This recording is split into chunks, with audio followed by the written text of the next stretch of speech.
He waited 5 years for a virgin bride, and instead, 5 old widows arrived at his doorstep. Her disguise was perfect: gray wig, 60-year-old makeup, stooped walk.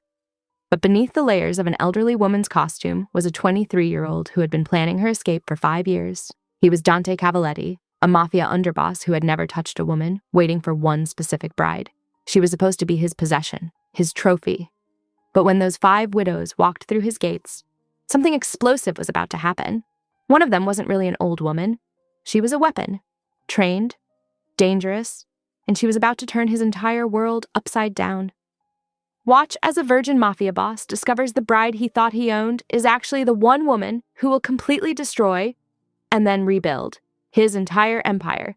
5 years of waiting, one impossible deception, and a dangerous game where the prize isn't just survival, it's absolute power. Who really gets possessed in this marriage? Him or her? Find out how one woman can bring an entire criminal underworld to its knees, starting with the man who thought he could own her. The first rays of dawn painted the private airstrip in muted gold, sharp as the blade Dante Cavalletti kept tucked inside his tailored charcoal suit. He stood motionless, a predator waiting, his obsidian eyes fixed on the distant horizon where the cargo plane would soon appear.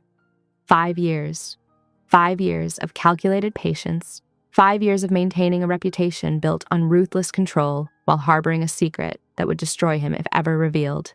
He was still untouched, still a virgin, waiting for the bride fate and blood promise had delivered to him. Sophia Moretti, 18 when he first saw her, pulled bleeding from that Bratva warehouse, 23 now, his.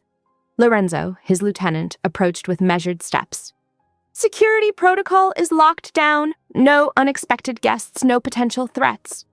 Dante didn't respond. His fingers, normally steady enough to disassemble a weapon blindfolded, twitched almost imperceptibly. Today was the day everything changed. The cargo plane's distant rumble broke the morning silence. Its massive form descended, wheels kissing the private tarmac with surprising gentleness. For something carrying human cargo, the landing was disturbingly smooth. The plane's doors opened. Instead of the young woman Dante expected, 5 elderly Italian widows emerged. Black mourning clothes, rosary beads, gray hair, hunched shoulders. They moved slowly, carefully, supporting each other. Dante's controlled fury began to simmer. "Where is she?" he murmured, more to himself than Lorenzo. Among the widows, one figure stood slightly different. Rosa Benedetto, apparently 60+, shuffled forward with a convincing stoop. Gray wig, aged makeup, arthritic-looking hands clutching an old leather purse. Dante's lieutenant approached the pilot. "This can't be the correct manifest." The pilot, sweating despite the cool morning, insisted these were the exact passengers promised. Dante watched, his rage a controlled burn beneath pristine skin. One by one, the widows were escorted into the compound's guest wing. Their whispers, a mix of Italian dialects, drifted like smoke. Dante listened, searching for any hint of deception. Rosa moved with the others, her shuffle practiced, her gaze carefully averted. But something, a muscle twitch, a momentary sharpness in her peripheral vision, suggested something more. By noon, Dante sat in his office, a fortress of mahogany and leather, phones already connecting to every informant and contact who might shed light on this unexpected arrival. Investigation protocols activated with military precision. Across the compound, in the guest wing, Rosa watched him through slightly parted curtains. Her disguise was perfect, but perfection always carried microscopic flaws, and Dante would find them. What he didn't know, Sophia had spent 5 years preparing for this moment, training, planning, learning every possible escape route, every potential weakness. The widows weren't just a disguise, they were her shield, her strategy, her first line of unexpected defense. The game had begun, and Sophia was ready to play. Her grandmother's theatrical training hadn't been for nothing. Every shuffling step was calculated. Every trembling hand was performance. Beneath the aged makeup and gray wig, a warrior waited. Dante thought he was hunting her. She knew she was hunting him right back. The compound hummed with tension. Security cameras tracked every movement. Armed guards stood at strategic points. But none of them saw the true predator waiting in plain sight. A young woman disguised as an elderly widow, watching, waiting, planning her next move. 5 years of waiting had transformed Sophia Moretti from a potential victim into something far more dangerous. and Dante Cavalletti was about to discover exactly what that meant. The afternoon sunlight slanted through the heavy velvet curtains, casting long shadows across the Cavalletti compound's formal sitting room. Dante Cavalletti sat ramrod straight, his tailored black suit a stark contrast against the ornate gold-leaf chair. His eyes, sharp, obsidian dark, studied each of the 5 elderly women before him with laser precision. "Tell me again about your journey from Brooklyn," he said, his Italian accent a razor's edge beneath smooth vowels. Rosa shuffled forward, her gray wig slightly askew, hands trembling as she clutched a set of well-worn rosary beads. Her raspy voice wavered with practiced vulnerability. "Our church, signore, such terrible threats. We could not stay." The other widows nodded in synchronized agreement. Genuine fear mixed with carefully constructed performance. A delicate dance Sophia had choreographed with the precision of a military operation. Each woman knew her role, each gesture calculated to deflect suspicion. An elderly woman, named Francesca, leaned forward, her gnarled hands gripping her cane. "These men, they threatened our community. We had no choice but to flee." Dante's fingers drummed against the polished mahogany side table. One wrong movement, one fractured story, and the entire elaborate disguise would crumble. But the widows held steady, their collective performance a masterclass in misdirection. At precisely 3:55 p.m., a slight tension entered the room. Something imperceptible shifted, a vibration, a change in atmospheric pressure. Dante's hand unconsciously moved toward the shoulder holster hidden beneath his jacket. The first alarm shattered the afternoon's carefully maintained calm. Sharp, piercing, a sound that meant only one thing in the Cavalletti world: attack. "Safe room! Now!" Dante barked, rising in one fluid motion. The widows moved with surprising speed. Sophia, still disguised as Rosa, maintained her hunched posture, but her eyes were electric with awareness. Training kicked in beneath the elderly woman's costume. Gunfire erupted in the hallway, sharp cracks of weaponry, the sound of shattering glass. Dante moved like liquid mercury, positioning himself between the widows and the incoming threat. A Bratva soldier rounded the corner, weapon raised. For a split second, time suspended, the killer's cold eyes, the barrel of the gun, the potential for instantaneous violence. Then, Rosa moved. The shot was clean, professional.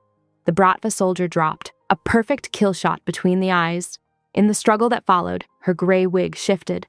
A single strand of mahogany hair escaped, catching the light. Dante's hand moved with predatory speed, ripping away the disguise in one violent motion. Sophia Moretti stood revealed.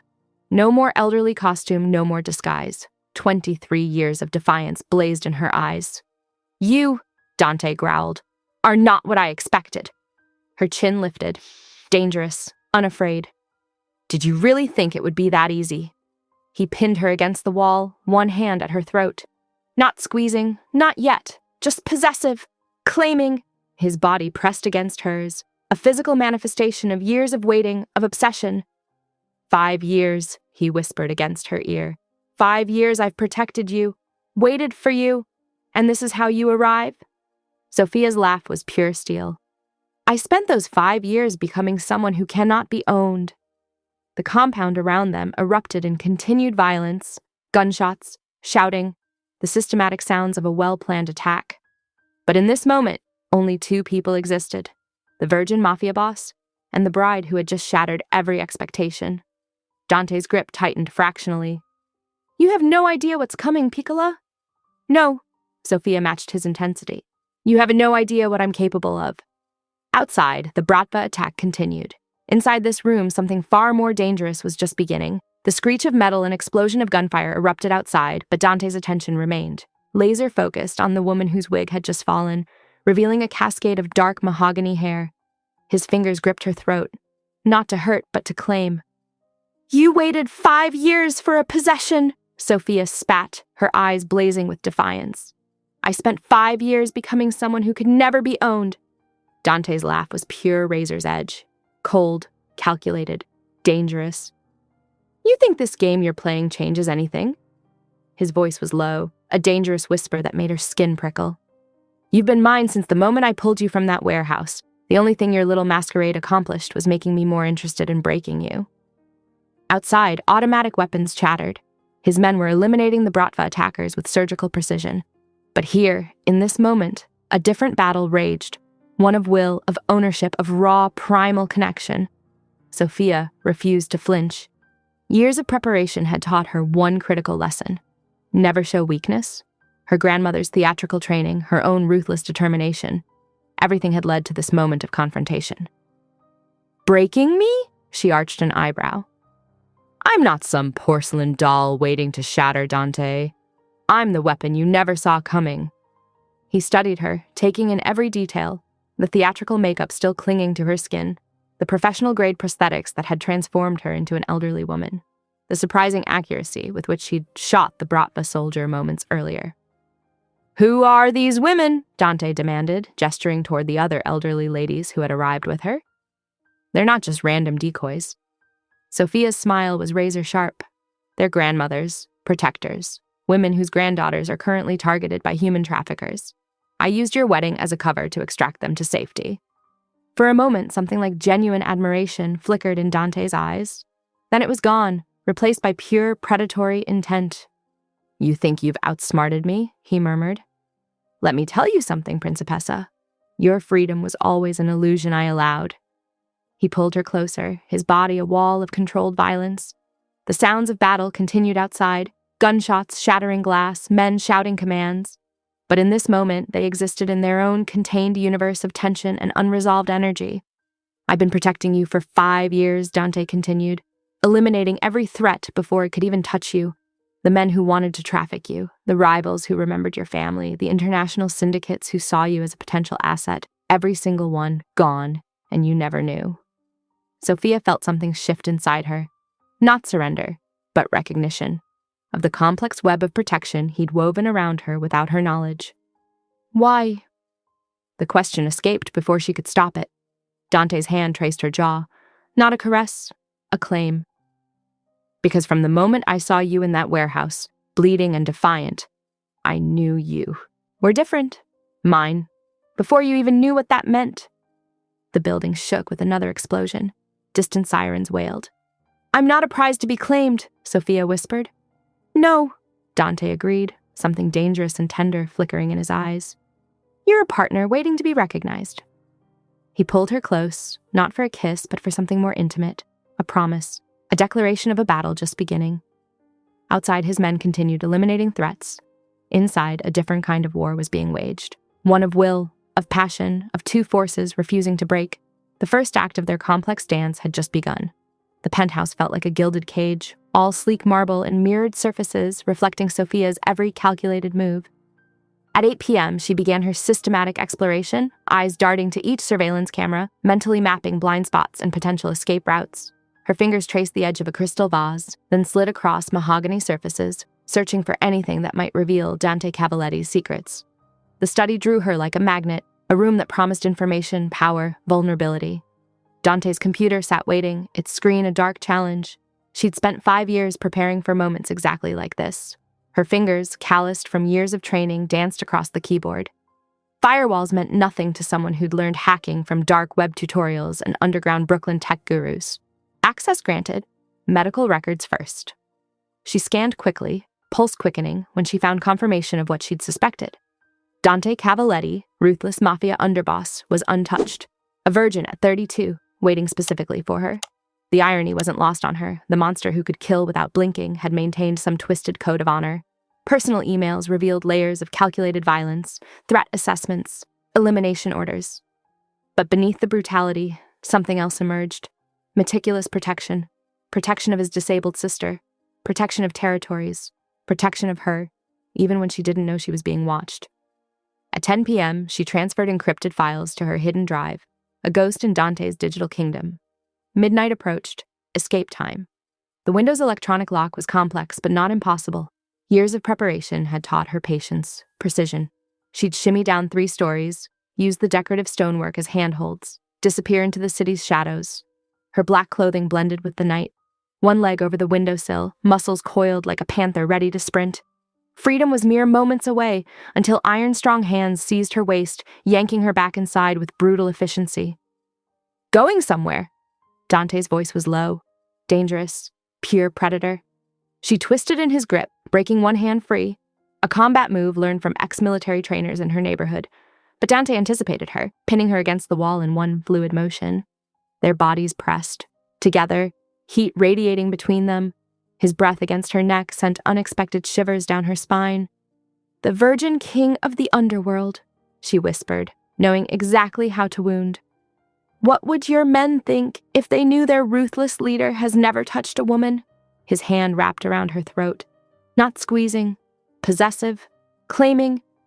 "And what would happen to you," he murmured against her ear, "if I decided to change that right now?" The threat hung between them, electric and charged. Not just a physical challenge, but a psychological battlefield where they both knew the rules were about to change. Sophia's heart raced, not from fear, from something far more complicated. "Try it," she challenged, her voice steady. "See what happens." For a moment, the entire world condensed to the single point of contact. Breath, heartbeat, the knife's edge between violence and desire. Dante's fingers loosened slightly, a microscopic retreat that felt more like a strategic withdrawal than surrender. "Not tonight," he said finally, stepping back. "But soon, Sophia. Very soon." He locked her in the bedroom with surgical precision, each movement controlled, calculated. The door's electronic lock engaged with a soft, definitive click. By 3 a.m., they lay awake in separate rooms, he plotting, she planning, both consumed by a desire neither fully understood, a connection more dangerous than any weapon. The night stretched between them, a battlefield of unspoken tensions, of secrets and strategies, of a game where the rules were about to dramatically change. The morning light sliced through the penthouse's floor-to-ceiling windows, casting sharp shadows across the marble floor. Dante entered Sophia's room with silent precision, a silver breakfast tray balanced effortlessly in one hand. His tailored black suit betrayed no hint of the violence that coursed beneath his controlled exterior. "You need to eat," he said. Not a request, a statement. Sophia didn't move from her position by the window, her back rigid. The gray wig from yesterday's disguise lay discarded on a nearby chair, her true mahogany hair catching the morning light. "I'm not hungry," she responded, her voice flat. Dante set the tray down. Fresh croissants, locally sourced honey, espresso in a delicate porcelain cup. Everything precise, everything calculated. "I know exactly where you've been for the past 5 years," he said casually.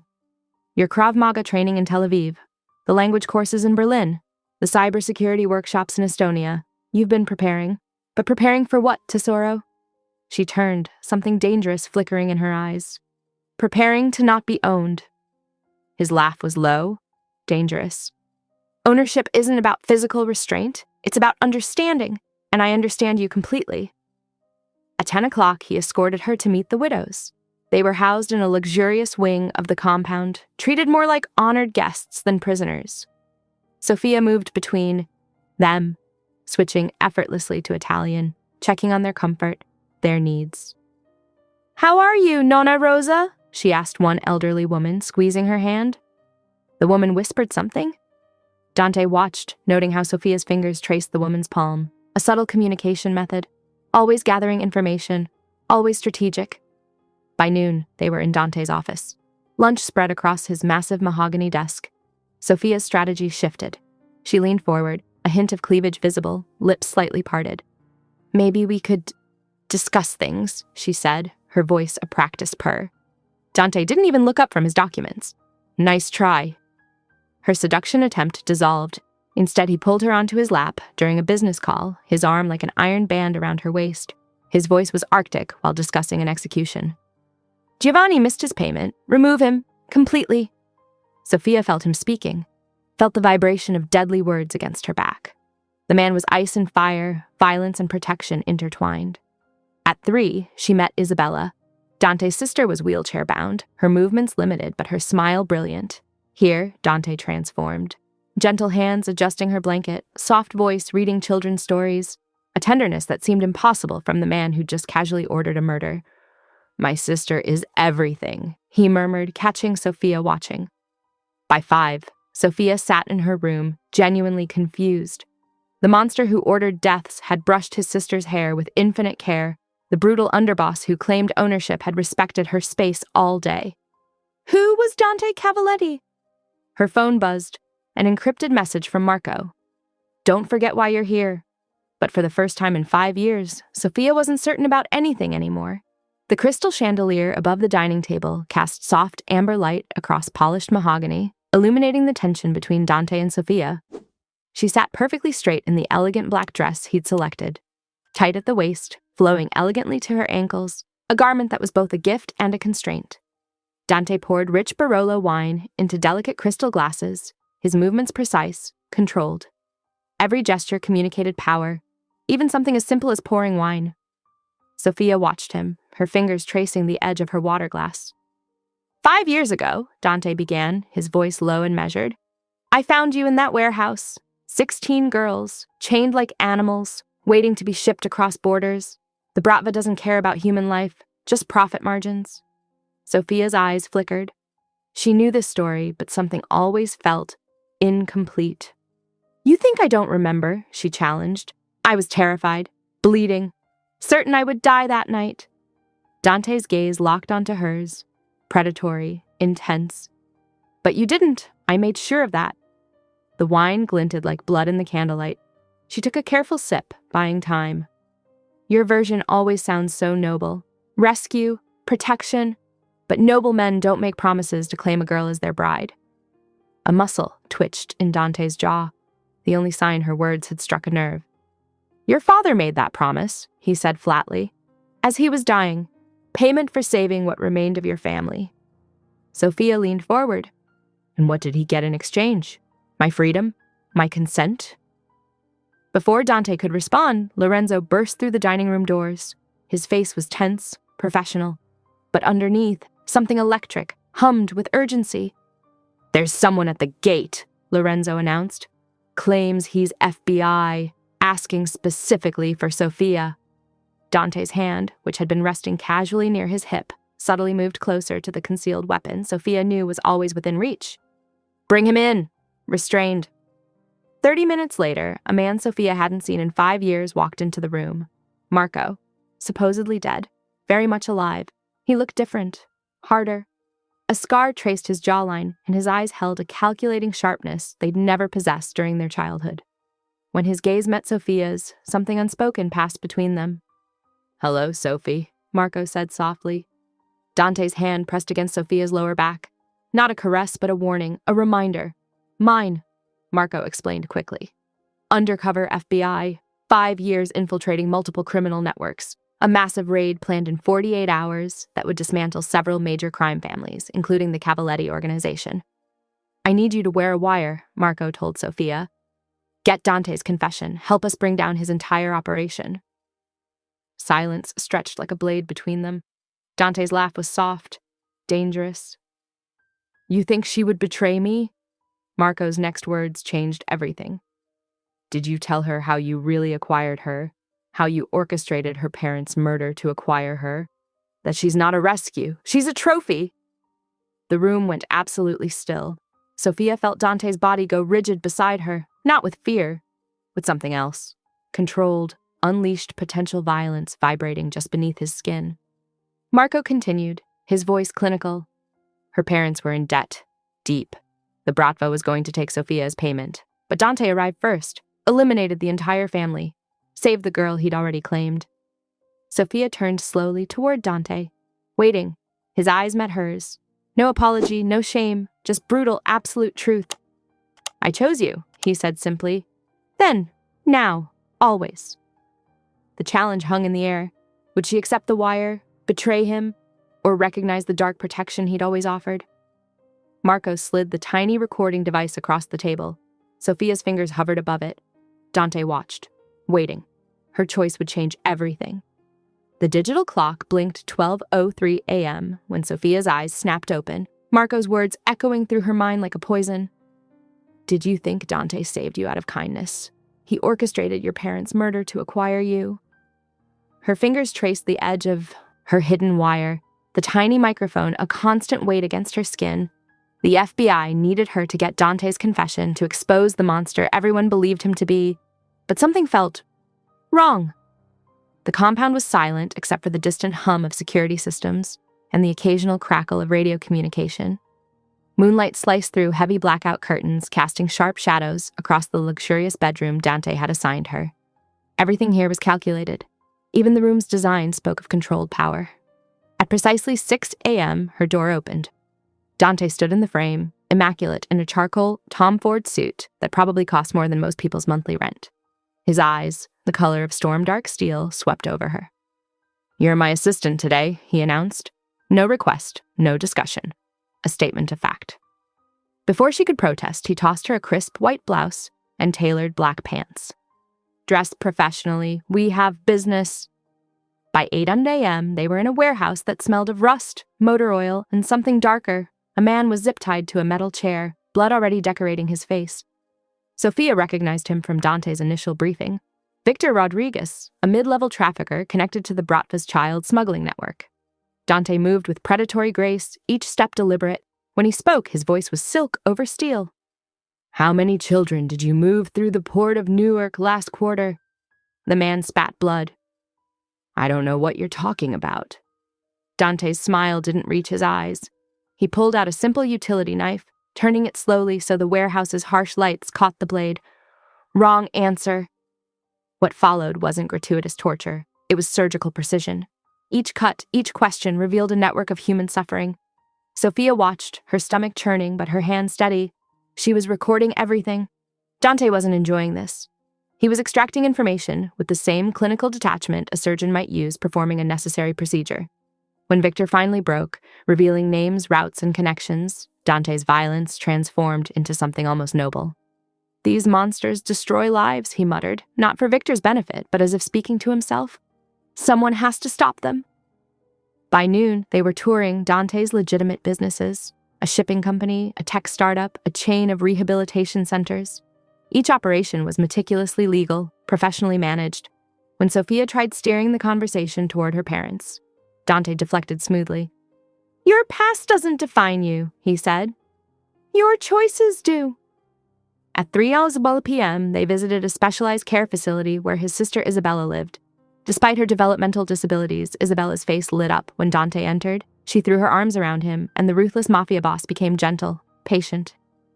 "Dante saved me," Isabella told Sophia, her words slightly slurred but filled with absolute adoration.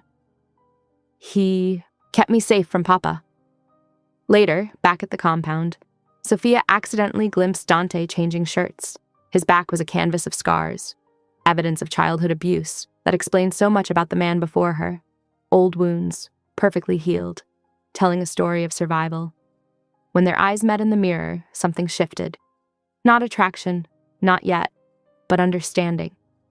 By 8 p.m., Sophia sat in her room, the FBI wire still recording, more conflicted than ever. Marco's accusations rang hollow now.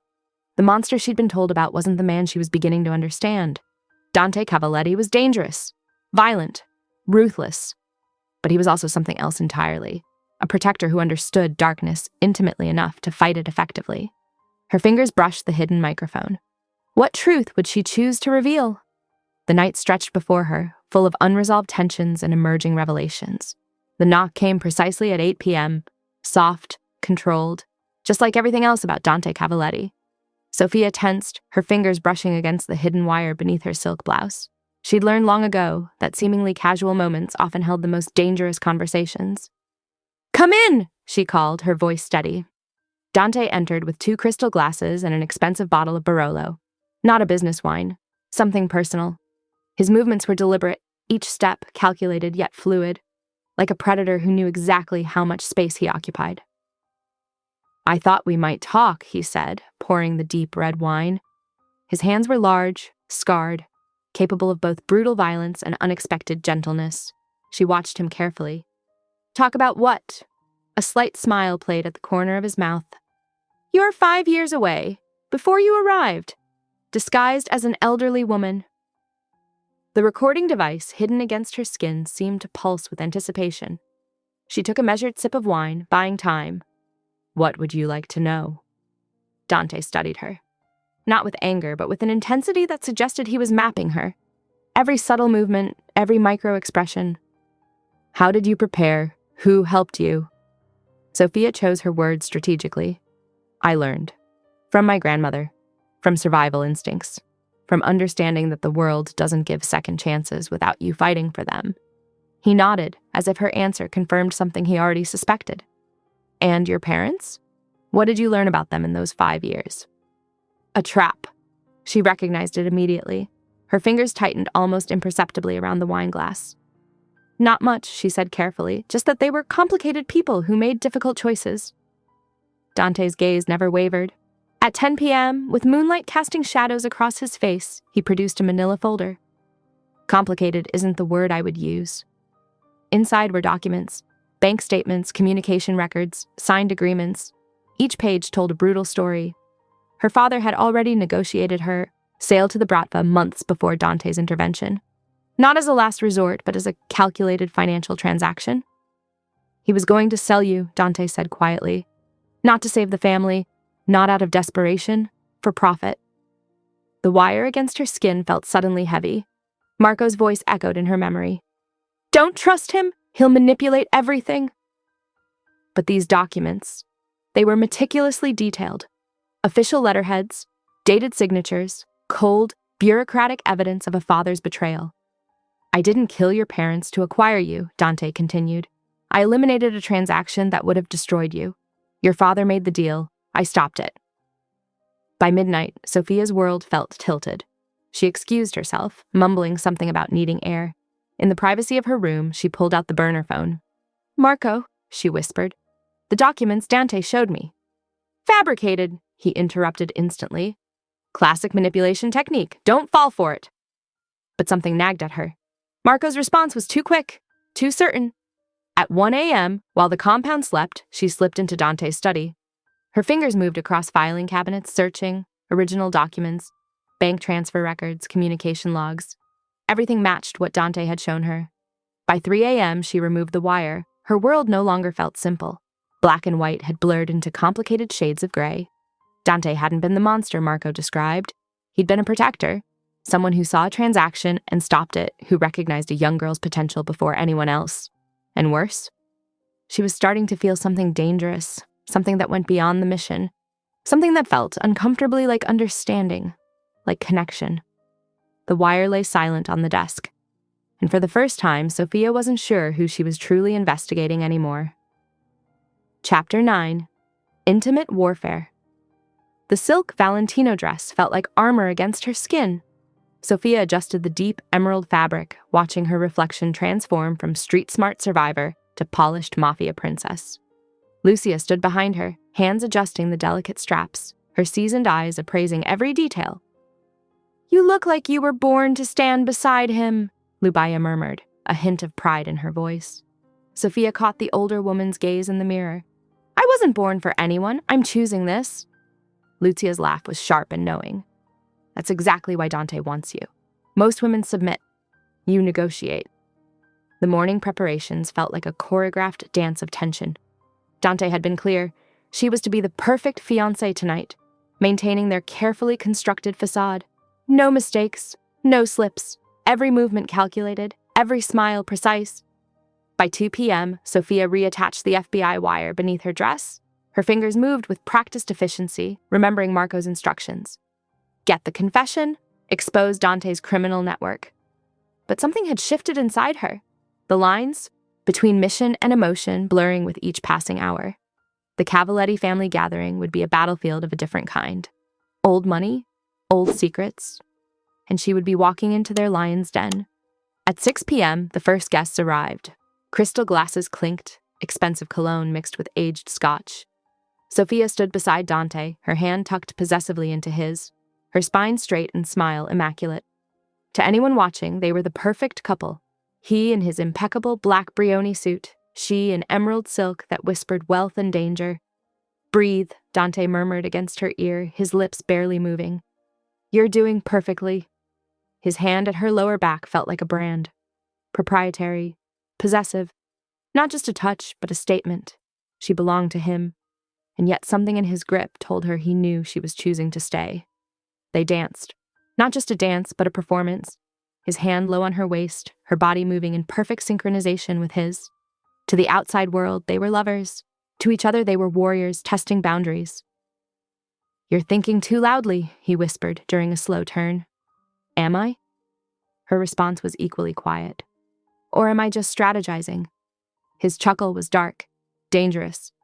Always strategizing. It's why you're dangerous." Salvatore, Dante's uncle, watched from across the room. His eyes were calculating, measuring. When he approached, the temperature seemed to drop. "Still haven't consummated the marriage, nephew?" Salvatore's voice dripped with mockery. 5 years of waiting seems excessive. Dante's grip on Sophia's waist tightened imperceptibly. "Some things are worth waiting for, uncle." Sophia felt the challenge in his words. A declaration, a promise. By midnight, the garden became their private battleground. Moonlight painted everything silver. Dante's confession about the first girl he couldn't save from the Bratva spilled out, raw, wounded, a vulnerability she never expected. "She was 15, he said, staring into the darkness. "I was 17. I found her too late." Sophia understood then. Every violent action, every calculated move, they were all about prevention, about saving what could be saved. Their faces were close, breath mingling. The almost kiss hung between them like a live wire. And then, gunfire. The Bratva had found them. Again. The compound erupted in chaos, gunfire slicing through the night like razor-sharp promises. Dante moved like liquid shadow, each step calculated, each motion a deadly dance of precision. The attack came at 1 a.m., Bratva soldiers, swarming the perimeter, their intent clear, destroy everything Dante had built. Sophia's fingers wrapped around the compact beretta hidden in her waistband. She'd spent 5 years preparing for moments exactly like this. The elderly widows huddled in the reinforced safe room, but Sophia knew they weren't helpless. These weren't just grandmothers. They were survivors with decades of street wisdom. "Stay low," she whispered to Maria, the oldest of the group. The woman's eyes, sharp as broken glass, met hers with understanding. Dante's voice cut through the gunfire. "Protect the shipments!" his lieutenant shouted from the east wing. Weapon caches worth millions were vulnerable, but Dante hesitated, just for a moment. His eyes swept to the safe room where the widows waited. Weapon shipments or grandmothers. The calculation happened in milliseconds. "Get them out," he ordered his most trusted guard. "Now!" Sophia watched, something shifting inside her. This wasn't the monster she'd imagined. This was a man making a choice that defied every criminal instinct. The next 2 hours became a blur of tactical movement. Sophia fought beside Dante, their bodies moving in unexpected synchronization. She knew his patterns, the way he shifted weight before a kill, the precise angle of his shoulder when preparing to strike. He knew her too, anticipating her movements, covering her blind spots. By 3 a.m., they'd neutralized the primary threat. Blood-stained Dante's designer suit. Impossible elegance, even in total destruction. Maria, the eldest widow, approached him. Her weathered hand reached out, cupping his scarred cheek. "Such a good boy," she murmured in Italian. "Protecting those who cannot protect themselves." Impossibly, Dante allowed it. The most dangerous man in the city stood perfectly still, accepting this tender moment from a woman who could have been his grandmother. When the adrenaline faded, they found themselves in Dante's private medical wing. Sophia cleaned a cut on his shoulder, her touch surprisingly gentle. The intimacy of the moment hung between them, charged and unexpected. "I've been watching you," she said quietly. "For 5 years." Dante's laugh was dark, almost a growl. "Watching me or studying me?" "Both," she admitted. The truth hung between them. She'd spent those years preparing, learning every possible strategy to escape the fate her parents had planned. And he'd spent those years protecting her from threats she never knew existed. By 4 a.m., the compound settled into an uneasy quiet. Dante's fingers traced a half-healed wound on her arm. "You fight like someone who's never been a victim," he observed. "I learned," Sophia responded, "from the best." The moment stretched, electric with unspoken tension. By 5 a.m., something primal shifted. Dante pinned her against his massive oak desk, her legs wrapping around him. They were fully clothed, but the heat between them was explosive. "Mine," he growled. She bit his lip hard enough to draw blood. "Prove it!" But fate, as always, had other plans. At 6 a.m., a lieutenant burst in. "Sir, the compound is surrounded. FBI, and Marco is here." Marco, the childhood friend, the supposed savior, the traitor. Sophia's hand found Dante's. Their fingers intertwined, not a lover's gesture, but a warrior's pact. "Activate the wire," Marco's voice crackled through the communication system. "Now, or everyone dies." Sophia looked at Dante. A challenge, a promise. The next move was theirs. The dawn crept in gray and heavy, pressing against the windows of Dante's compound like a suffocating blanket. At precisely 6:17 a.m., Sophia's burner phone vibrated with a text that made her blood run cold. 48 hours. Confession or everyone dies. Isabella first. Marco. Her fingers trembled slightly as she typed her response. Understood. The wire was already tucked against her skin, a thin silk thread that could destroy everything Dante had built. She'd spent years preparing for this moment, studying, training, waiting. But now, faced with the actual execution, her resolve wavered. Dante sat across the room, his back to her, reviewing security footage from last night's Bratva skirmish. His shoulders were tight, muscles coiled beneath an impeccable charcoal suit that looked like it had been tailored by angels and demons both. When he turned, his eyes met hers, dark, calculating, impossible to read. Something wrong, he asked. The words were casual, but nothing about Dante was ever truly casual. She'd practiced this moment 100 times. Coded warnings, strategic revelations that would sound like a confession, but actually protect him. Just thinking about what happens next, she said, her voice steady. At 7:03 a.m., she activated the wire. Her words were carefully constructed, a linguistic minefield that would look like a confession to the FBI agents surrounding the compound, but would actually be a complex warning to Dante. You saved me, she said, loud enough for the microphones to catch. But not the way everyone thinks. Dante's eyebrow lifted microscopically, the only signal that he understood her true message. Lorenzo, his most trusted lieutenant, had already begun the quiet evacuation of their legitimate businesses, and, most critically, of Isabella. By 9:15 a.m., they were in Dante's office. Federal agents would be listening to every word, expecting a dramatic confession that would bring down the entire Cavaletti organization. Instead, they would get a performance worthy of Broadway. I want to explain everything, Sophia said, positioning herself near the vintage Murano glass sculpture, a signal they'd discussed that meant maximum surveillance, proceed with caution. Dante approached her, his movements predatory yet controlled. Then explain. Their conversation was a delicate dance. To the FBI, it would sound like a criminal breaking down. To them, it was an intricate plan of misdirection. Every statement had a double meaning, every pause a hidden instruction. When the moment was right, Dante pulled her close. His breath was hot against her ear. 5 years, he whispered, just loud enough for the wire. I waited 5 years, not because of honor, but because I wanted my first time, my only time, to mean something. The sexual tension was real. The danger was real. The love, completely authentic. At 10:47 a.m., the first sounds of the FBI breach erupted. Tactical teams moved with practiced precision, believing they were about to take down a criminal empire. They were wrong. Salvatore Cavaletti chose that moment to reveal his true colors. Emerging from the shadows like a serpent, he stepped into the office, a gun trained on Dante. The great underboss, Salvatore sneered, brought down by his own weakness. Sophia saw everything happen in horrifying slow motion. The gun, Dante's slight shift, the trajectory of the bullet. By 11:23 a.m., Dante was bleeding out, his uncle's betrayal complete, Marco's complex plan seemingly successful. Sophia's world narrowed to the man in her arms, his life draining onto expensive Italian marble.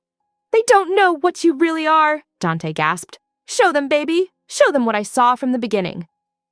Then darkness. The wire continued recording. The FBI agents moved in. And Sophia? She began to smile. The game was far from over. The van's suspension groaned with each rough turn, metal restraints biting into Sophia's wrists. But beneath the appearance of a helpless victim, her fingers were already working. Subtle movements picking at zip ties, muscles coiled like a predator waiting to strike. 5 years of preparation weren't going to end with her becoming another Bratva trophy. The guard in the passenger seat muttered something in Russian, his hand casually resting on his weapon. Amateur. He thought zip ties and intimidation would be enough to control her. He was wrong. By the time they pulled through the iron gates of the isolated mansion, Sophia had already worked one hand partially free. The restraints looked intact, but her fingers could now move with purpose. Her grandmother's lessons echoed in her mind. True survival isn't about strength, Solnishko. It's about making your opponent underestimate you. The mansion loomed against the twilight, a fortress of stone and shadows. Classic Bratva design, ornate exterior hiding brutal efficiency. 2 guards dragged her from the van, their rough hands assuming compliance. Big mistake. They pushed her into a second-floor bedroom, expensive but sterile. Silk curtains, mahogany furniture, and a view of manicured grounds that looked more like a prison than a sanctuary. One guard removed her restraints, assuming she was too scared to fight. Sophia took mental inventory: heavy brass candlestick near the dresser, ceramic lamp, sharp-edged picture frame, stiletto heels she'd strategically kept hidden in her boot. Weapons everywhere if you knew how to see them. The door locked with a heavy click. Perfect. She moved quickly, wedging the picture frame against the door's hinges, a subtle barrier that would buy her precious seconds when escape time came. Her fingers traced the room's perimeter, checking for potential exit routes. Window, air vent, potential. When the food tray arrived 2 hours later, Sophia was ready. The guard opened the door, weapon holstered. Another fatal mistake. Before he could react, the brass candlestick connected with his temple. One precise strike, he dropped without a sound. His weapon was in her hand before his body hit the floor. "Sorry," she whispered, though her voice held no real remorse. But Dante was right. You don't know what I really am. 3 more guards fell in quick succession, not through brute strength, but strategic precision. A kick to disarm, a thrown lamp creating momentary confusion, each movement calculated, each strike purposeful. By the time she reached the mansion's main floor, blood spattered her borrowed clothes, but her eyes were calm, calculating. The wine cellar became her temporary sanctuary. Stone walls, multiple exit points, defensible position. She could hear movement above. They knew someone had breached their security. Kozlov himself was reportedly en route, which meant the real battle was just beginning. Dante's final words before she was taken rang in her ears. "Show them what I saw from the beginning. Not a victim, not a possession, a weapon." Her fingers checked the stolen weapon, fully loaded, one in the chamber. Perfect balance. She'd make every bullet count. Outside the stone walls, night had fallen completely. Shadows became her allies. And somewhere in the darkness, the hunt was about to begin. Sophia Moretti, trafficked daughter, promised bride, unexpected warrior, was ready. The Bratva had no idea what was coming. The wine cellar reeked of copper and fear.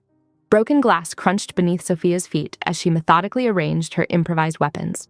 Shattered wine bottles became razor-sharp traps, their edges meticulously positioned to slice and maim. Chemical containers from old storage shelves sat ready, a toxic arsenal waiting to be deployed. She moved with calculated precision, every motion learned from years of preparation. The Bratva thought they'd broken her, thought she was just another victim to be controlled and transported. They were wrong. At 2 a.m, the first guard discovered the bodies. His scream echoed through the underground space, a mixture of shock and terror that quickly transformed into a frantic alarm. Sophia counted each heartbeat, each moment of chaos she'd engineered. Meanwhile, miles away at the Cavaletti compound, Lucia monitored Dante's emergency surgery. The black market doctor worked with practiced hands, closing his bullet wounds while Dante hovered between consciousness and darkness. Machines beeped. Blood-soaked bandages told the story of a man who refused to die. By 3 a.m., Dante's eyes snapped open. His first word was her name. "Sophia!" Lucia tried to restrain him. "You'll tear your stitches! You can't—" "Find her," he growled. The wound meant nothing. Control meant everything. By 4 a.m., war was declared. Not a strategic military operation, total annihilation. Every Bratva safe house would burn. Every asset would be destroyed. Dante's order was simple and absolute. Eliminate anything and anyone connected to Sophia's. Capture. In the wine cellar, Sophia moved like a phantom. At 5 a.m., she sprung her next wave of traps. 6 more guards fell, some bleeding, some choking on chemical vapors, some impaled on carefully positioned glass shards. She didn't hesitate. She didn't mercy. Each man represented a threat to her survival. By 6 a.m., she was cornered. The remaining Bratva soldiers surrounded her, their weapons drawn. Concrete walls pressed close, her options narrowed. But Sophia Moretti had never been someone who accepted defeat. The lights cut out. Silence descended, thick and heavy. Footsteps approached, not rushed, not panicked, deliberate, predatory. Dante walked through the darkness like death itself. Each step calculated, each breath controlled. Blood, some his, some from countless enemies, covered his skin like war paint. He moved past disabled guards, past broken bodies, with the precision of a surgeon and the brutality of a hurricane. When he reached Sophia, the world seemed to pause. He dropped to his knees before her, this man who knelt for no one. Blood dripped, wounds still fresh, but his eyes burned with something far more dangerous than pain. "Tell me what you need," he said.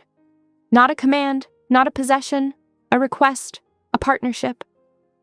Sophia looked at the man who had waited 5 years for her, the man who had killed to protect her before she even knew she needed protection, the man who had transformed from a possessive controller to something far more complex. Partners, she whispered, or nothing.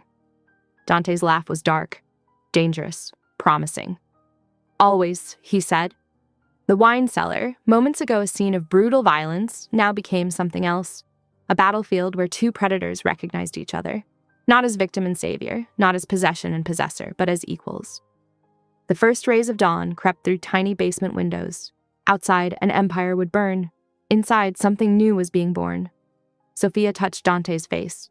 Her fingers traced his scars. Her touch said more than words ever could. I see you, all of you, and I'm not afraid. He leaned into her hand, the most dangerous man in the city, vulnerable, claimed. Dawn broke, and with it, a new order emerged. The morning light cut sharp through Dante's penthouse windows, casting harsh shadows across the room where Sophia stood, her posture rigid and unyielding. 8 o'clock sharp, and she was done playing games. Partnership, she said, her voice low and dangerous. Not possession, not ownership. We do this as equals. Dante's eyes narrowed, a predator assessing his prey. But something had shifted between them. She was no longer prey. She was a partner, a weapon he was learning to wield with precision. Agreed, he said simply. The Bratva's arrival came precisely at 9, their black SUVs rolling up like mechanical predators. Kozlov himself led the assault, the same man who had killed the young girl Dante couldn't save years ago. The man who represented everything Dante had been fighting against? At 10, the video call came. Kozlov held the elderly widows hostage, their terrified faces filling the screen. An old woman, Maria, who reminded Sophia of her grandmother, was pressed against a concrete wall, her rosary clutched in trembling hands. Surrender, Kozlov demanded, or they die. Sophia's fingers traced the hidden recording device. Her plan was already in motion. At 11, she appeared to surrender. Her walk was submissive, her head bowed. But her eyes, those eyes burned with calculated fury. Dante watched, every muscle coiled, ready to explode into violence. Noon arrived with surgical precision. Their attack was coordinated, brutal, beautiful. Dante moved like liquid death, each movement calculated to maximum effect. A knife here, a precise shot there. He wasn't just killing, he was making a statement. Sophia worked in perfect synchronization. Using the hidden speaker, she guided Lorenzo through a complex extraction plan for the widows. Her voice was calm, clinical, a general directing troops. When Kozlov realized the trap, his face transformed. Fear replaced arrogance. He understood too late that he wasn't dealing with victims, but predators.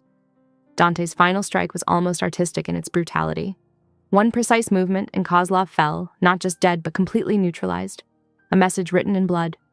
By 1 o'clock, the widows were safe. By 2, Marco arrived with FBI backup, expecting to find chaos. Instead, he found a perfectly executed operation. Sophia stepped forward, her recording device held casually. You might want to hear this, she said to the FBI agents. What followed was a surgical dismantling of Marco's entire corrupt network. His deals with the Bratva, his role in her parents' death, his years of manipulation, all laid bare in crystal clear audio. The FBI agents looked stunned. One of them, Agent Chen, actually smiled. Well, he said, this is not how I expected today to go. Marco was arrested on the spot. The corruption ran deep, and Sophia had just cut out its heart.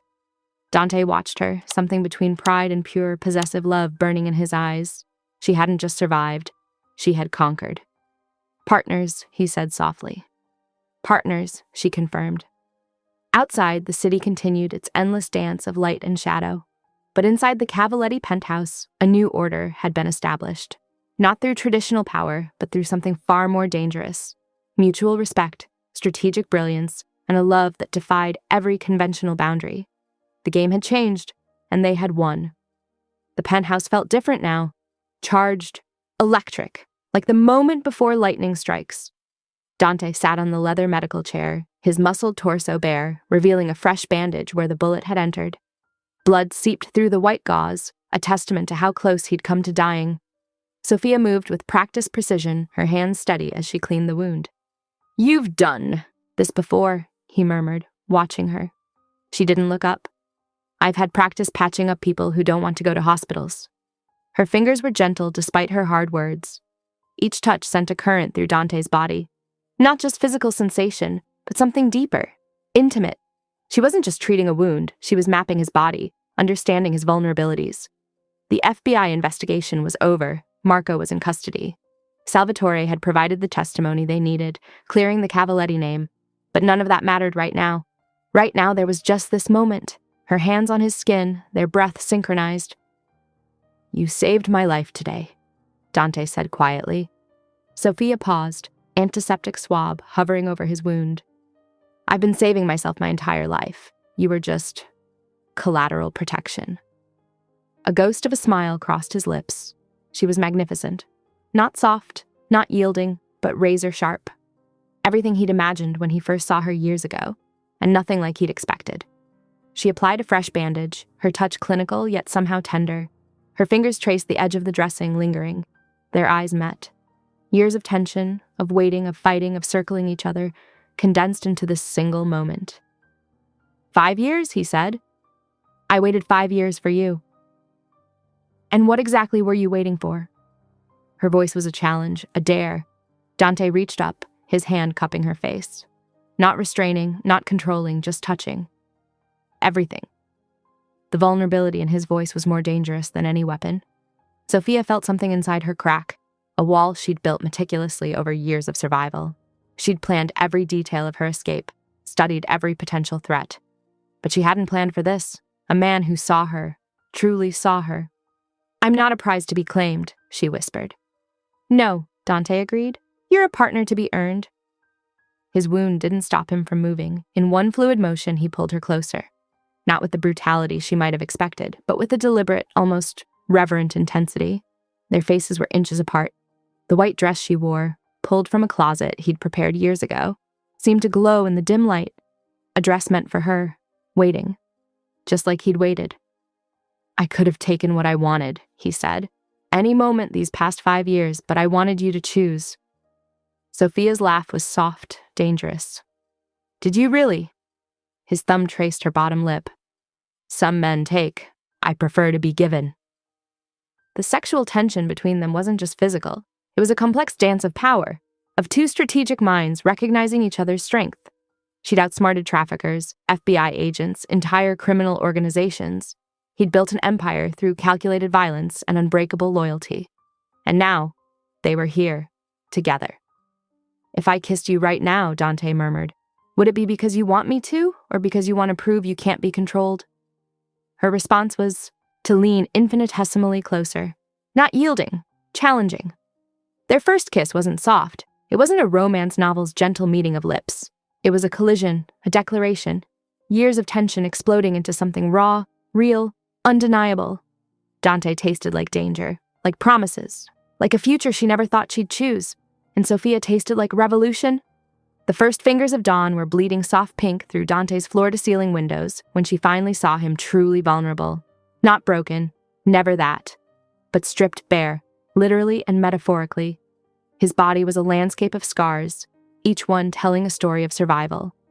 She traced the thin, white line along his ribs, knife wound. The puckered circle near his shoulder, bullet entry. The network of silvery marks across his back spoke of childhood beatings she would someday make people pay for. "Stop," he whispered, but there was no command in his voice, just raw intimacy.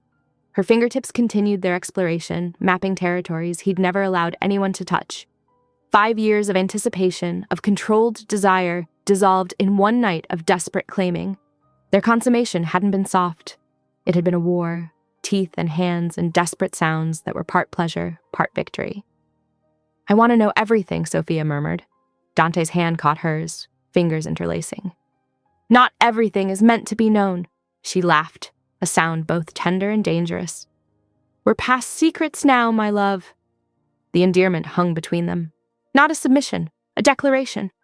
His body was hard muscle, barely contained, tension coiled beneath skin that still carried the faint metallic scent of last night's violence. But his eyes, those predator's eyes that could slice through human will, they were soft when they met hers. "I thought waiting would make you a fantasy," he said quietly. "Instead, you're more real than anything I've ever touched." Sophia understood then that his virginity wasn't about purity. It was about intentionality. Every calculation, every moment of restraint had been preparing for this precise intersection of their lives. She wasn't a conquest. She was a strategic decision made flesh. "Tell me the rules," he said suddenly, her eyebrow arched. "My rules?" "Our partnership." His hand splayed across her hip, possessive, but not controlling. "I want to know how we'll exist together." She considered him, the most dangerous man in 3 criminal territories, asking her permission. The irony wasn't lost. "First," she said, "I'm not your possession, I'm your partner, equal in every decision that affects our world." Dante nodded, no hesitation. "Second, violence is a tool, not a first response. We think before we destroy." Another nod. His fingers traced idle patterns on her skin, sending electric shivers through her nervous system. "Third," and here her voice dropped, became something between a purr and a threat. "You tell me everything. No secrets. No protecting me from harsh realities. I want the full picture. Always." He pulled her closer. Their bodies, marked, scarred, resilient, fitted together like perfectly designed weapons. "Done," Dante whispered against her throat. Outside, New York was waking. Criminal networks were already shifting, sensing the power changes from last night's bloodbath. But here, in this room, something more significant was being negotiated. Not just a marriage. Not just a merger of 2 dangerous individuals. A revolution. The phone rang. Lorenzo's number. Dante's hand moved to answer, but Sophia stopped him. "Together," she reminded him. He handed her the phone. Their first united front was about to begin. The church smelled like old incense and forgotten prayers. Dust mottled the stained glass windows, casting fractured light across the marble floor where the 5 crime family heads now gathered. Dante stood beside Sophia, his hand resting possessively at the small of her back, a gesture that was both protection and declaration. "We're here to discuss recent events," Don Torino said, his voice like gravel. At 82, he was the eldest among them, a relic of an older criminal world. His roomy eyes swept over Dante and Sophia with naked suspicion. Whispers rippled through the room. Some family heads looked uncomfortable. Others looked hungry, like sharks sensing potential weakness in a wounded prey. "Your recent actions against the Bratva have caused significant disruption," Giovanni Rossi said, leaning forward. His pinky ring caught the light, expensive, ostentatious. "You've destabilized established territories." Dante remained silent. Sophia knew this was strategic. Let them talk. Let them reveal their hand first. "And this woman," another Don muttered, gesturing at Sophia. "She's not a traditional Mafia wife. Where are her connections? Her family lineage?" Sophia's spine straightened. Her eyes, cool and calculated, swept the room. She had spent 5 years preparing for exactly this moment. Intelligence gathered, secrets collected, strategies mapped. "My lineage," she said smoothly, "is in my capabilities, not my bloodline." The room went quiet. Dante's hand on her back pressed slightly, a sign of approval, of partnership. She began methodically. First, she detailed the Bratva's human trafficking networks they'd dismantled. Then she outlined the economic opportunities created by their strategic removals. Numbers, precise locations, potential profit margins. She spoke their language perfectly. "You've eliminated a significant criminal infrastructure," she explained, "and created new economic pathways for our organizations. Each family gains territory. Each family increases potential revenue streams." Don Torino's eyebrow raised. Respect flickered in his ancient eyes. "And what of tradition?" he challenged. "A virgin bride. Proper protocols." Sophia's smile was dangerous. "Tradition," she said, "is merely a word weak men hide behind when they fear change." She proceeded to reveal carefully curated information about each family head. Small secrets, compromising details, not enough to destroy them, but enough to demonstrate her comprehensive intelligence network. Giovanni Rossi's affair with his wife's younger sister. Don Moretti's hidden gambling debts, the secret offshore accounts. Not accusations, just facts. Presented cleanly, without emotion. The room temperature seemed to drop. These men were used to wielding information as a weapon. Now they were being expertly outmaneuvered by a woman they'd initially dismissed. Dante watched, a predator observing his mate hunt. By noon, the territorial maps were redrawn. By 1 o'clock, Sophia had brokered a peace more complex and profitable than any previous arrangement. By 2 o'clock, the family heads weren't just accepting her. They were seeking her strategic counsel. When they finally left the abandoned church, Dante pulled her close. "Impressive," he murmured against her ear. "I told you," Sophia responded. "I'm not a possession. I'm a partner." The Cavaletti SUV rolled through city streets. Behind them, the old criminal world was transforming. Ahead of them, a new order was rising, built on intelligence, strategy, and a love that defied traditional boundaries. Dante's hand found hers. No words were necessary. They had just reshaped an entire criminal ecosystem, and they were just getting started. The office hummed with quiet intensity as Dante traced his fingers along the blueprint, Sophia's smaller hand resting just beside his. Outside, Manhattan's evening lights flickered like distant warning signals. "We can't just eliminate them randomly," Sophia said, her voice calm but razor-sharp. "These trafficking networks are hydra-headed. Cut one connection, 3 more emerge." Dante's jaw tightened. The muscle there flexed. A tell she'd learned meant he was restraining his first violent impulse.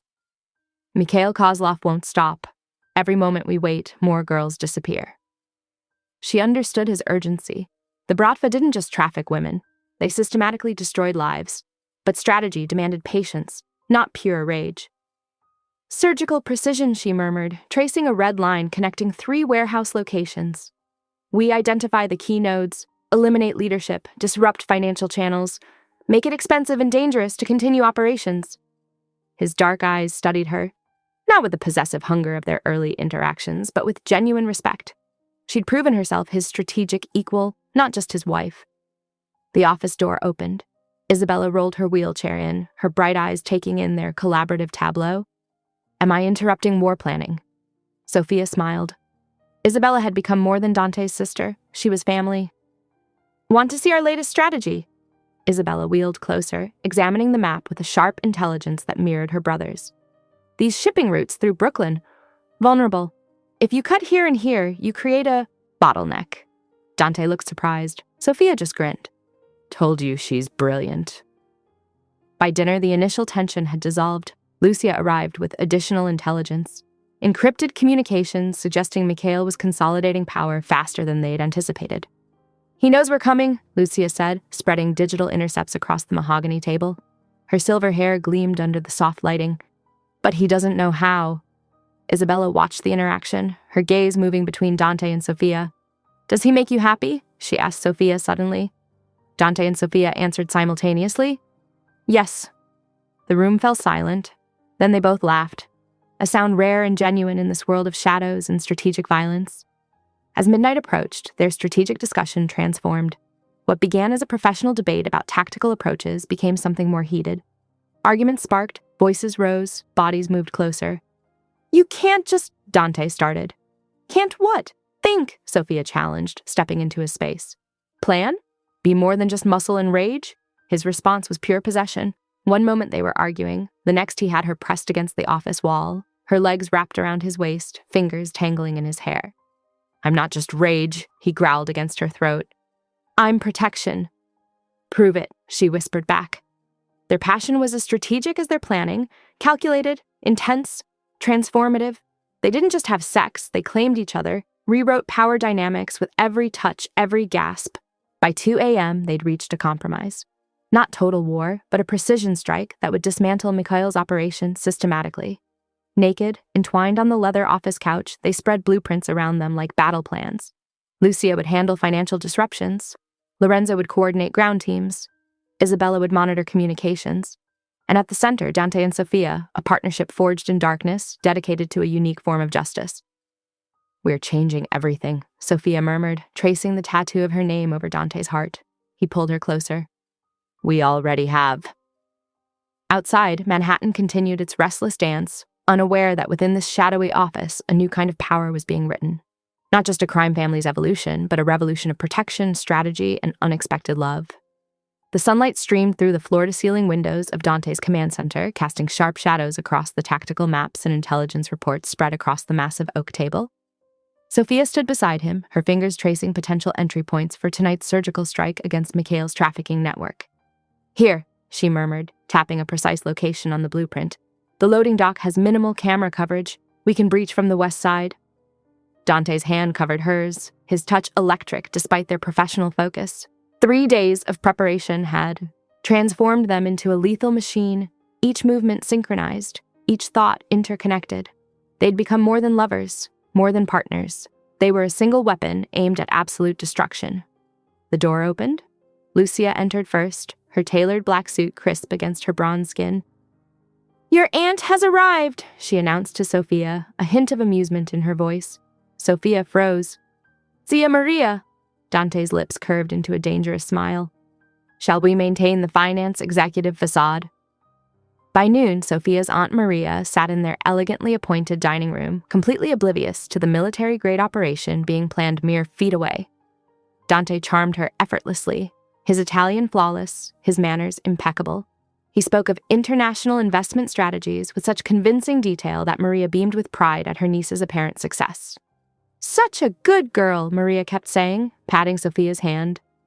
"Working so hard, making something of herself."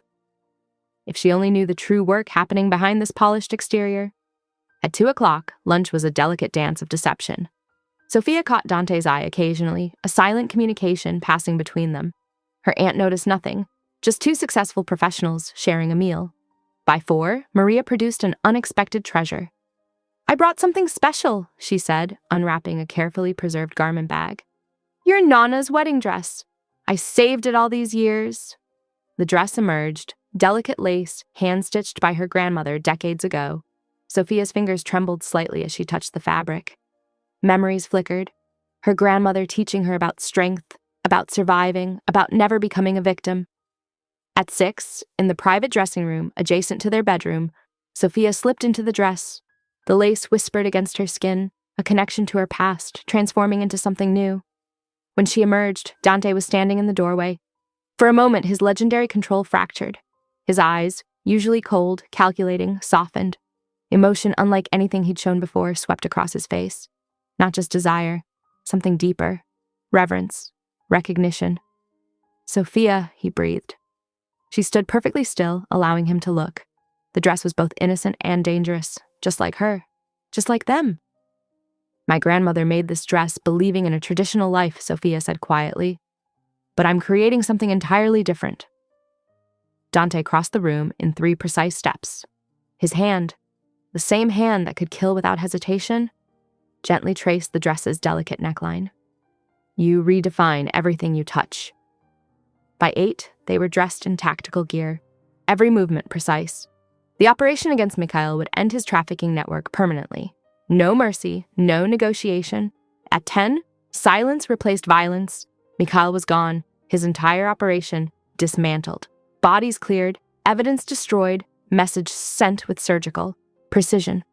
By midnight, they returned, bloodied, victorious. The shower became their sanctuary.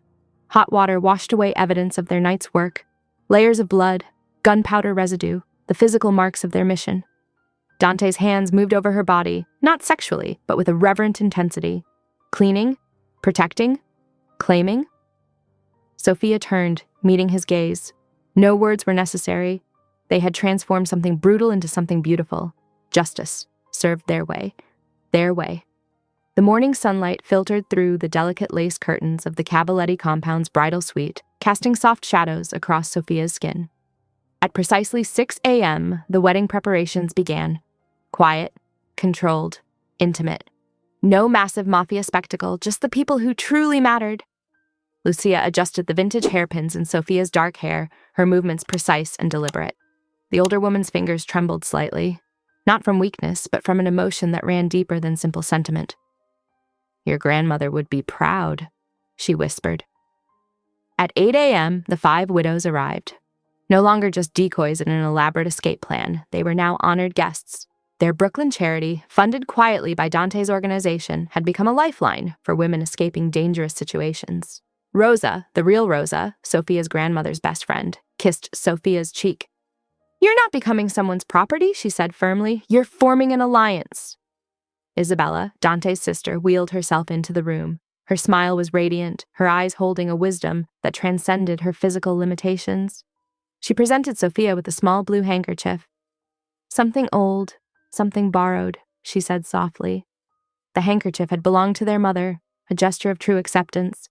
Lucia's gift was less sentimental. She strapped a custom blade to Sophia's thigh, hidden beneath layers of delicate white lace. Cavaletti women are never defenseless, she murmured. The blade was razor sharp, nestled against Sophia's skin like a promise. At 10 a.m., Sophia stood in her grandmother's dress, vintage ivory silk that had survived decades, altered to fit her perfectly. The dress wasn't just fabric, it was a history of survival, of women who refused to be defined by their circumstances. By noon, Dante waited in the compound's garden. His men exchanged shocked glances. They'd never seen their ruthless leader looking anything remotely like nervous. His suit was impeccable, black-tailored perfection, but a slight sheen of sweat betrayed his inner turmoil. At 1 p.m., Sophia walked the aisle alone. No one would give her away. She belonged to herself, choosing to join Dante as an equal, not a possession. Her steps were confident, her gaze direct. The garden was transformed. White roses intertwined with dark greenery, representing the beautiful darkness they'd promised each other. When she reached Dante, the world seemed to pause. He looked at her not like a prize, but like a partner. His hand, when it took hers, was gentle, a stark contrast to the hands that had dealt death so efficiently. Their vows weren't traditional. Dante spoke first, his voice low and intense. You came to me in disguise, hiding behind masks. But I recognize what's mine, even wrapped in deception. You're not my weakness, Sophia. You're my evolution. Sophia's response was equally powerful. You promised to keep me safe, but I never wanted safety. I wanted someone who would let me be dangerous too. You're not my captor. You're my partner in this beautiful darkness we've built. The kiss that sealed their marriage wasn't just a moment. It was a declaration, a promise, a new beginning. At 3 p.m., as they turned to face their gathered family and allies, something fundamental had changed. This wasn't just a wedding. It was the formation of a new kind of empire, built on mutual respect, strategic alliance, and a love that acknowledged darkness without being consumed by it. The 5 widows watched, their eyes knowing. Rosa leaned to another and whispered, They're going to change everything. And they would. The reception hall gleamed like polished obsidian, crystal chandeliers casting soft light across the assembled crime families. Dante's hand rested on Sophia's lower back, a possessive touch that looked tender to outsiders but communicated pure ownership to those who understood their language. At precisely 5 p.m., the toasts began. Old Maria Benedetto, her weathered hands clasped around a champagne flute, spoke first. This girl, she said, pointing at Sophia, she saved my granddaughter from those Bratva monsters. Not with guns, but with a plan so clever it made grown men weep. The next widow, Francesca, leaned forward. And this man, she nodded at Dante. When my nephew was dying of cancer, he paid for treatments without anyone knowing. No strings, no favors asked. Each story peeled back another layer of their complex humanity. Dangerous people with unexpected gentleness, predators who protected, hunters with hidden hearts. Dante's lieutenant, Lorenzo, watched from the corner, one hand casually near his weapon. At 7 p.m., the first dance began. Sophia's white dress swirled around her legs, a stark contrast to the darkness they both embodied. They moved like they were alone, whispering promises that made each other smile, threats of devotion, more intimate than any kiss. 3 traffickers at the docks, Dante murmured against her ear. Sophia's smile didn't waver. I know. At 9 p.m., Lorenzo approached, his movements crisp. Possible trafficking operation developing. Reconnaissance confirms movement. Their eyes met. A silent conversation passed between them. Sophia's slight nod was all the confirmation Dante needed. By 10 p.m., they left their own wedding reception. Her grandmother's vintage dress, he in a Tom Ford tuxedo that cost more than most people's yearly salary. No one questioned their sudden departure. In their world, business was always waiting. The docks smelled of salt and diesel. Sophia moved with the same deadly precision as Dante, 2 predators hunting together. The traffickers never saw them coming. 3 men, international connections, believed they were untouchable. They were wrong. Dante took the first 2 with calculated brutality. Sophia handled the third, her movement a dance of violence. When it was over, blood speckled her pristine white dress. His immaculate suit was ruined. Dry cleaning's going to be a bitch, Sophia remarked, wiping a splatter from her cheek. Dante's laugh was dark, rich, worth it. They worked in perfect synchronization, cleaning the scene, destroying evidence. No traces left, no witnesses. Just another night's work for the new power couple of the underworld. Midnight found them back at the reception, changed into fresh clothes as if they'd never left. Guests none the wiser. The 5 families watched, understanding the unspoken message. This was a partnership. Dangerous, unpredictable, absolute. By 1 a.m., only family remained. The widows hugged Sophia, whispering blessings. Dante's sister Isabella was tucked safely in the corner, watched by loyal guards. When the last guest departed, Sophia and Dante stood alone. She was still wearing a small ankle holster.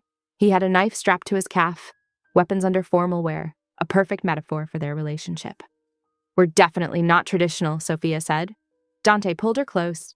"Traditional is boring." Their kiss was a promise of protection, of violence, of love so fierce it would consume anything that threatened them. 2 monsters, 1 heartbeat. The night was young, and they had work to do. Chapter 22. The first dawn. The wedding suite was a landscape of controlled chaos. Moonlight sliced through heavy silk curtains, casting silver shadows across skin still warm from celebration. Dante's hands moved with surgical precision, removing each of Sophia's hidden weapons. A knife strapped to her inner thigh, a slim razor blade sewn into her wedding gown's seam, a micro pistol tucked against her spine. Each removal was a ritual. His fingers traced each weapon's outline before extracting it, a reverent acknowledgement of her preparedness. She returned the gesture, methodically disarming him. The ankle holster, the wrist blade, the compact pistol nestled against his ribs. Their movements were synchronized, an intimate dance of trust that spoke volumes beyond words. "How many?" he murmured, watching her place her last concealed weapon on the marble side table. Sophia's lips curved. "Wouldn't you like to know?" At precisely 3 a.m., they came together. Not with the desperate hunger of their previous encounters, but with a deliberate, transformative connection. This wasn't about conquest or submission anymore. This was partnership. 2 dangerous souls recognizing their equal. Dante's touch was both reverent and possessive. His hands mapped her body like territory he was claiming and protecting simultaneously. Sophia met each caress with her own mark, teeth grazing his shoulder, nails tracing the scars that told stories of his past. They moved together, 2 predators finding perfect synchronization. When dawn's first light crept across the room, they lay tangled in Italian silk sheets, her head resting on his chest. Sophia traced the new tattoo above his heart, her name in elegant script. "We need to expand the legitimate businesses," she said, breaking the silence. "The charity network the widows started. We can use that as a front for intelligence gathering."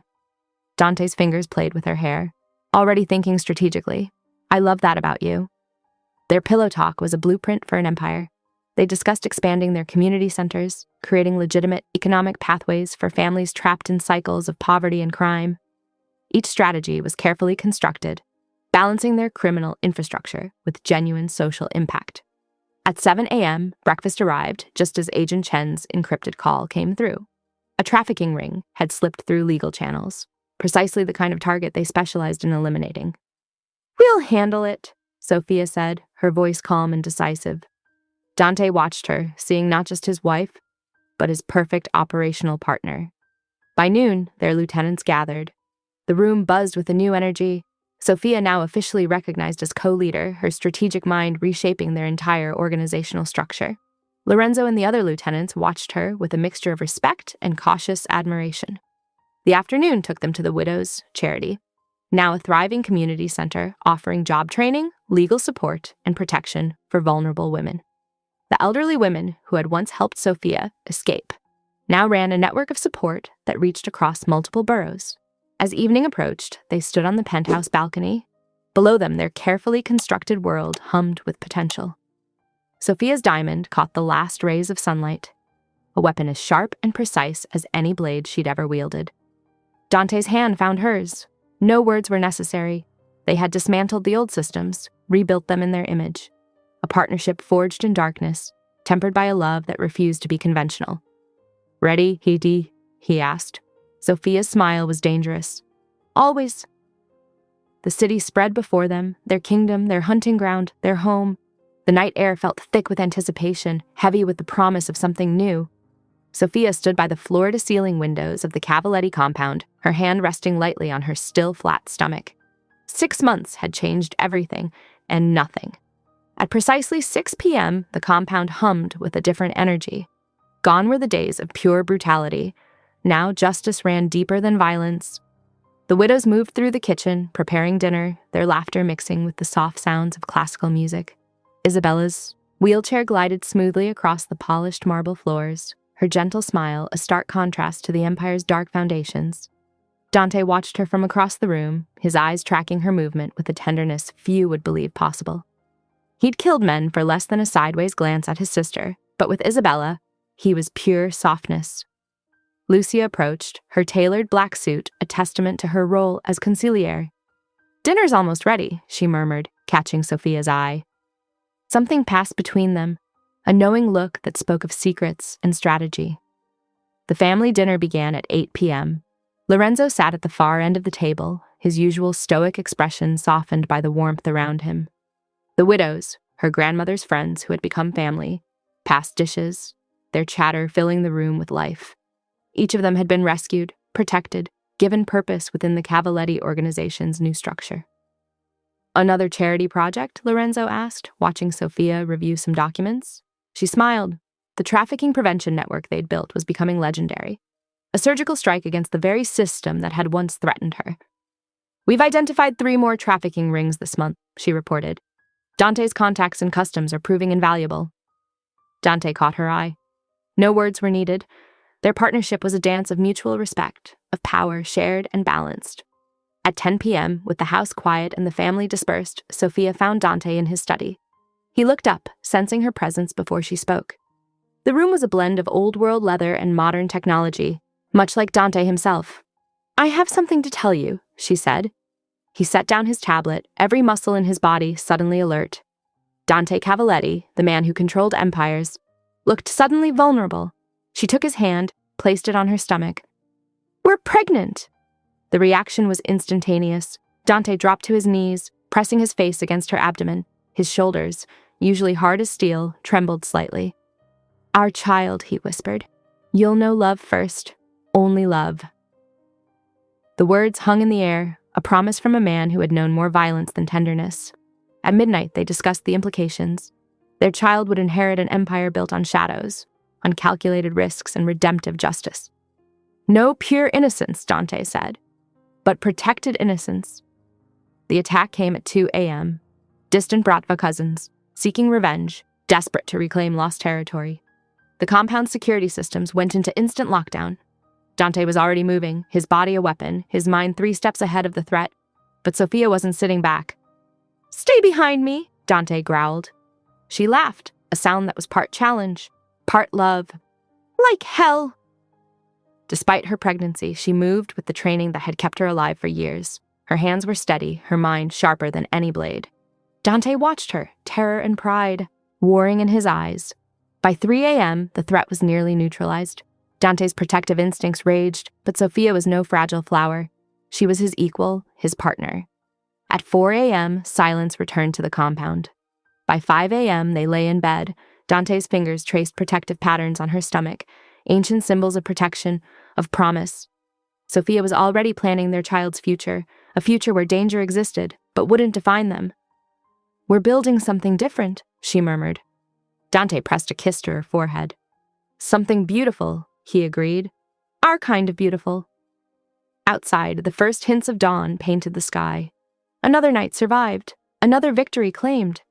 The morning sun streamed through the reinforced glass of the training room, casting sharp shadows across the mats where bodies moved with practiced precision. Dante watched from the back of the room, his dark eyes tracking each movement as Sophia guided a group of women through self-defense techniques. "Remember," she called out, her voice clear and confident. "Your strength isn't just in your muscles. It's in your mind. You survived. You're here. That means you've already won the hardest battle."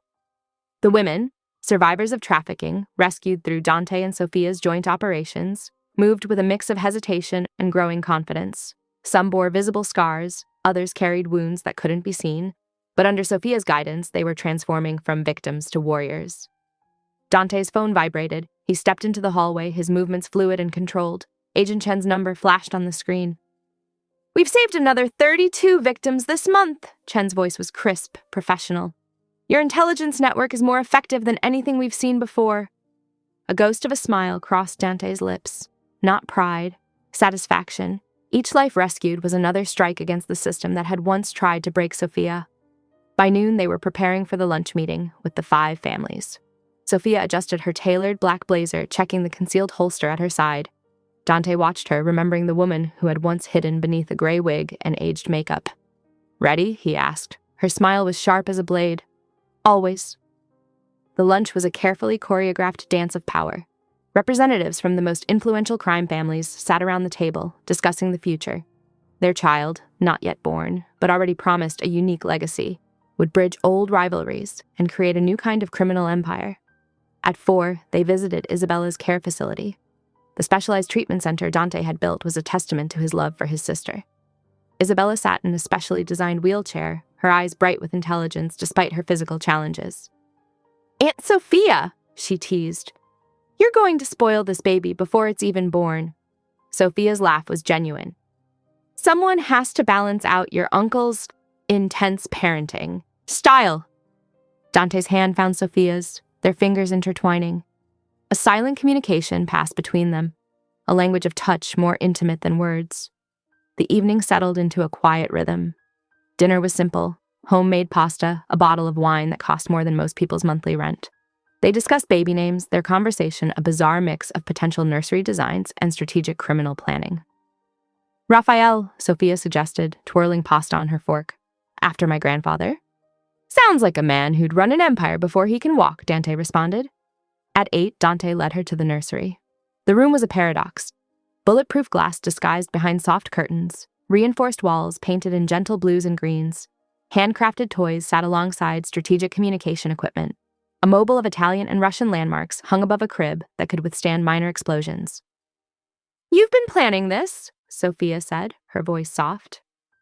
"Every detail," Dante confirmed. "Protection and possibility. That's our legacy." The balcony at 10 offered a view of their empire, the city that both feared and respected them. Sophia leaned against Dante, his arm a protective circle around her. "Do you ever regret waiting?" she asked as midnight approached. Dante's hand came to rest on her stomach, where their future lay growing. "I'd wait 50 years for this moment. For you." Their bedroom was a sanctuary of controlled chaos. Weapons carefully placed, security systems engaged. But at its center, just a bed, just 2 people, equals in love, partners in darkness. Sophia's breath matched Dante's. Their heartbeats, once separate, now synchronized. The Virgin King and his queen, not tamed, not conquered, but perfect in their dangerous, beautiful partnership. Outside, the city continued its endless dance of light and shadow. Inside, they slept, protected, protecting, waiting for the next chapter of their story to unfold.